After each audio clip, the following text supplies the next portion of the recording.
maareeyaha guud ee wakaaladda horumarinta wadooyinka Somaliland Engineer Mawlid Nuux Tani oo weheliyo maareeya ku-xigeenka wakaaladda horumarinta wadooyinka ahna maareeyaha madaxa mashruuca dhismaha wadada Cerigaabiyo Burco Qadar Cilmi Caarshe oo ay hareer socdaan mas'uuliyiin sarsare oo ka tirsan wakaaladda horumarinta wadooyinka ayaa maanta kormeeray buundooyinka ka socday deegaanka Inaaf Madoobe ka tirsan gobolka Togdheer iyo buundooyinka ka socda degmada Garadeg ee gobolka Sanaag oo si rasmi ah u soo gabagaboobay waxaana halkaasi ka hadlay injineerka guud ee dhismaha wadada Cerigaabiyo Burco Injineer Xuseen iyo mas'uuliyiin sarsare oo ka tirsan wakaaladda horumarinta wadooyinka waxaana ay sheegeen qaybta Inaaf Madoobe buundooyinkoogii iyo ayrshadoodii oo ah nidaam ahaan aynu dhamaystirnay waxaa kaloo jira inuu galaynaa markii hore dee wadadu waxay ahayd laba qaybood qayb waxa weeyaan qaybta highwayga qaybna waxa weeyaan drainage biyo mareen qaybta highwayga markii hore way maartay dawladdu iyadoon maartay hay'ado iyo cid caawisaan jiraad iyo baan ula yaabnay dunida kale mashaariicda intaa leegda waxa loo yeedhaa dad maalgeliyaal baa loo yeedhaa injineeraa loo yeedhaa khubarada ugu weynaa ee jamhuuriyadda Somaliland intay jirtay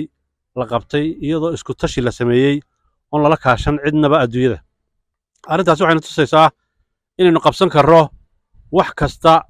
oo aynu isku dayno oo wanaag oo dhulkeena iyo dadkeena aynu qabanno waxay noqonaysaa wixii rag u kaco rabbina aqbalo way rumowdaa sidoo kale waxa hadalka qaatay maareeyaha ku-xigeenka wakaaladda horumarinta wadooyinka Somaliland ahna maareeyaha madaxa mashruuca dhismaha wadada Cerigaabiyo Burco Qadar runtii farxad bay noo tahay in maareeyuhu noo yimaado iyadoo shaqadii halkii ugu wanaagsaneed ay marayso gacantana ay ku hayaan shaqaalihii mashruucu mudana maareeye sidaad ka warhaysaba waddada tan waxaa gelayay 250 buundo 250kii buundo saaka way dhan yihiin waa wax Ilaahay subxaanahu wa tacaala lagu mahadnaqo dhowr iyo 30 hore ay u dhammaadeen 19 aanu 3 bilood ka hor aynu dhagax dhigaynaa saaka ay way dhanta wax Ilaahay subxaanahu wa tacaala lagu mahadnaqo 19ka dambe oo ay ku hayeen laba shirkadood oo la kala yiraahdo Arkon iyo Alnafura runtii si milga iyo maamuus leh bay uga soo baxeen shaqadii anaguna waa ku kurmeereynay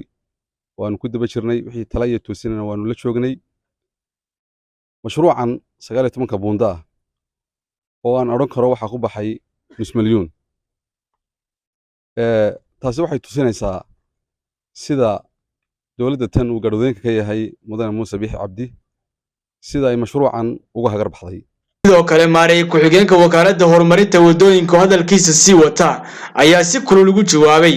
mid ka mid ah xildhibaanada golaha wakiilada ee laga soo doortay gobolka Sool oo ay isku deegaan yihiin maareeyaha ku-xigeenka wakaaladda horumarinta wadooyinka oo maalintii shalay dhaliilay xukuumadda maareeyaha ayaa xildhibaanka ku tilmaamay in aanu ka warqabin dadkii soo doortay isla markaasina hadallada warbaahinta marinaya ay tahay propaganda iyo mid aan sal iyo raad toona lahayn nin ka tirsan mudanayaasha baarlamaanka oo la dawladdu ma dhaafsiisnaa sheekh runtii arrintaasi waxa weeye waa arrin qaranka kan 30 sano jiray siyaadada ceeb ku ah waa arrin waxa weeye waxyeello ku ah mudanaha ku hadlay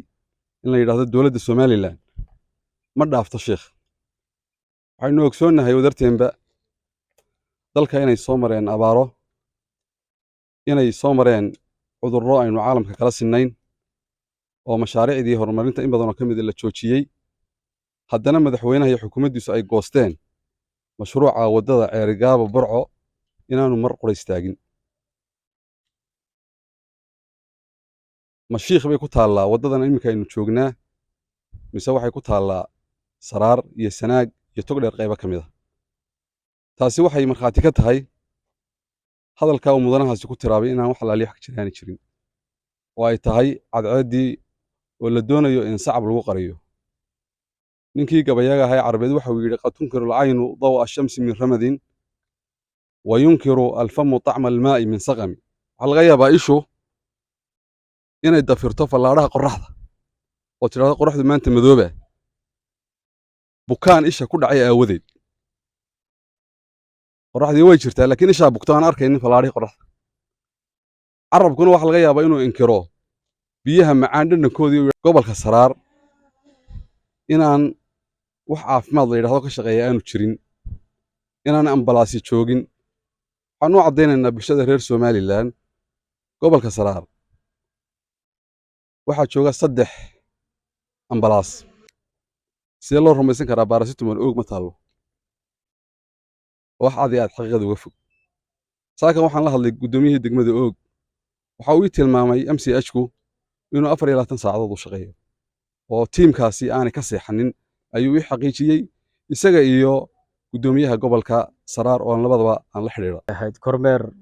kormeeradan u imaado shaqada kamid ah waxaan kormeerayay shaqooyinkan qorsheysanay sanadkii 2022 kala du gabagabay yahay insha Allah maxaa ka qabsoon maxaa soo harsan sida injineerka guud ee mashruucu sheegay sanadka dhamaaday waxa Ilaahay mahadiya inay u qabsoomay mashruuca oo noo hirgalay 27 kiiloomitir oo daamra iyo tiro ku dhow 60 biyo saar oo isku jira noocyada kala duwan ee biyo saarada noocan iga dambeeya pipe culverts iyo airstripyada amba meelaha kale muudooyinka jiifa Soomaalidu taqaano waxaan boogaadinayaa mar labaad iyo mar saddexaad shaqaalaha wakaaladda horumarinta wadooyinka meel kasta oo joogan khaasatan inta mashruucan gacanta ku haysa waxaan kamid ahaa shaqaalihii bilaabay mashruucan waxaan aqoon u leeyahay maraa oo mari jiro ku wada mari jiray inahan isbedelka ay ku sameysay wadada iyo sida deegaanka xitaa u noolaaday qof kasta oo meesha mari jiro ka marag kacaya wadada markay qaybtii hore dhamaatay sanadka bilowgiisa waxaan laga degan tahay la gar adag haddii la yiraahdo biyo saaradna oo dhameystiran yihiin feeska labaadna wuxuu noqon doonaa gar adag la ceerigaabo inaha dhiman biyo saarada wadaduna badankeedu waa dhameystiran tahay buu isku wada joogtaa Cabdi Salaad Jaamac wararka telefishinka Sahan gar adag